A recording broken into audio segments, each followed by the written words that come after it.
আসসালামু আলাইকুম, Shiuli's makeover and kitchen চ্যানেলে আপনাদেরকে স্বাগতম।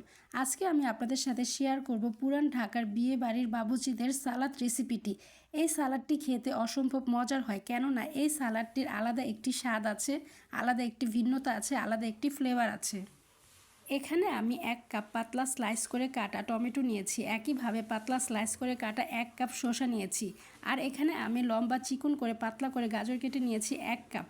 কিছুটা ধনিয়া পাতা নিয়েছি, 1 টেবিল চামচ কাঁচামরিচ কুচি নিয়েছি, আপনারা আপনাদের স্বাদ অনুযায়ী কাঁচামরিচ কুচি নিতে পারেন। 2 টেবিল চামচ পেঁয়াজ কুচি নিয়েছি, আর 1 পিস লেবু আমি এভাবে স্লাইস করে কেটে নিয়েছি।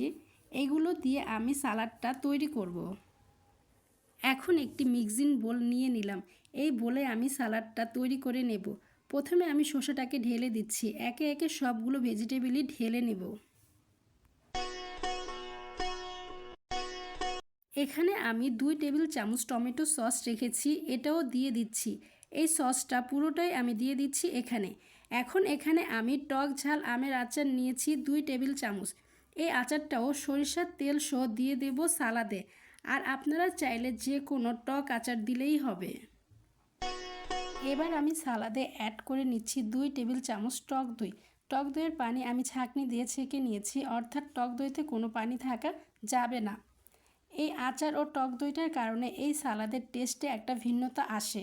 আর স্বাদ মতো লবণ দিয়ে দিলাম। এখন এই সালাডটাকে খুব ভালো করে মিশিয়ে নিতে হবে, খুব ভালো করে হাত দিয়ে মেখে দিতে হবে। মেখে দিলে হয়ে যাবে এই সালাডটা। আর এই সালাডটা খেতে অসম্ভব মজার হয়, আর তৈরি করাটাও একদমই সহজ। সালাডটা আমার রেডি হয়ে গেছে, মাখানো শেষ। এখন একটি সার্ভিং ডিশে সার্ভ করে নিয়েছি। এই সালাডটি কিন্তু বিরিয়ানি, তেহারি, পোলাও দিয়েই খেতে বেশি ভালো লাগে। আশা করছি আমার রেসিপিটি আপনাদের কাছে ভালো লেগেছে। আল্লাহ হাফেজ।